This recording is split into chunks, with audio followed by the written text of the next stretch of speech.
Hey guys, so I thought today we could talk about embarrassing child stories, as in my children. I have four, so I'll do one for each and another one at the end that's recent. Fair warning, there will be a little bit of vulgarity, and I'm sorry, but it's stories about kids, so yeah, that makes sense. First story is about my oldest when he was 2 or 3. We were at the movie theater, and this lady was watching him and smiling and waving, and unfortunately overweight.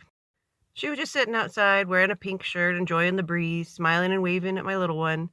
And he says, Mom, that lady's fat. and you know how kids are brutally honest at that age, and they don't mean to be mean, but it came out mean. So this poor lady is bawling her eyes out, and I don't know what to do. So I went all gangster because I was like, find something to do to distract her. Yo, he meant PH fat girl. You awesome. Apparently, that's what I do when I panic. Sorry. My younger son, when he was about 18 months to 2 years old, thought boobs were fascinating. He thought it was funny to grab them, so I would tell him no, mine. So I would take him to the store, and it didn't matter who it was, if it was a woman and she had boobies. Mine? Mine? Mine? Poor little 80-year-old grandma's getting hit on by a 2-year-old. Oh well. My oldest daughter is the next story. Apparently she's learned how to pick the lock to our bedroom. The first time I asked my husband, I thought it was a mistake. I was like, didn't you lock the door? And he's like, I swear I did. We didn't know until after, but guess what she walked in on? A very awkward position. All proud of herself. You know what she says to me? Your lock. I know how to pick your lock. We had to get a slide lock for the room, long story short. I think my own personal revenge will be when I'm standing next to her when she's old enough to understand what she walked in on and get to see that disgusted face.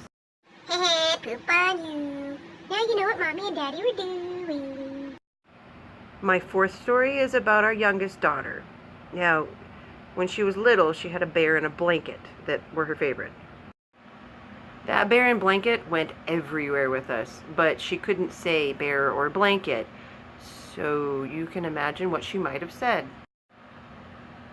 So she called them her beer and her fuck it. I'm not kidding, and no, I didn't teach her that. That's just what she came up with. One morning we went to church and she was asleep in her car seat and didn't realize that she'd left both of those things at home.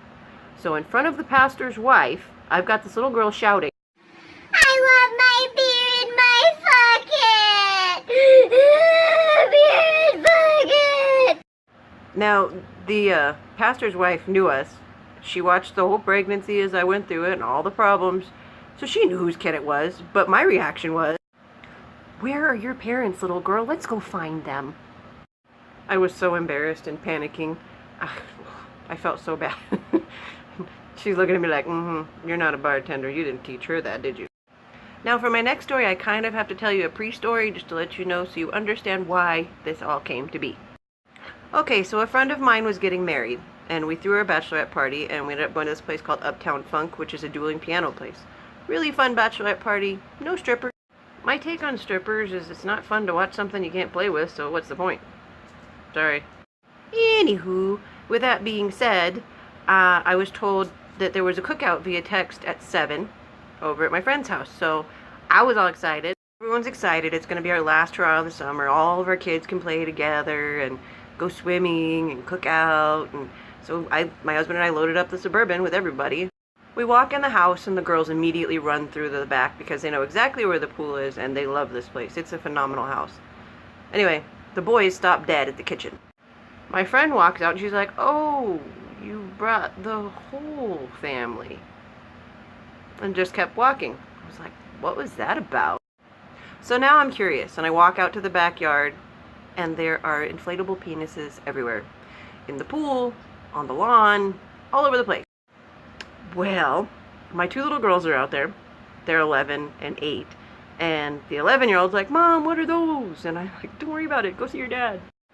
So my youngest is standing there transfixed with the bride-to-be who has a tiara with 7 penises on that. And she's like, ooh, can I have one in purple? I'm like, no, move. Go to your dad. Long story short, that was embarrassing because they forgot to tell me that it wasn't just a cookout, but a bachelorette party number 2. Oh well. I was working on this earlier in my truck, but my neighbor came over, so you get to watch me hide in my bathroom, because it's one of the few places the kids don't come and bother me all the time. Not that they don't.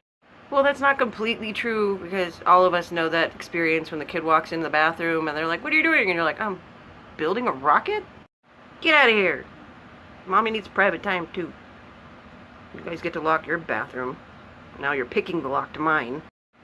Anyhow, I just wanted to say thank you for listening and have a good one. Bye.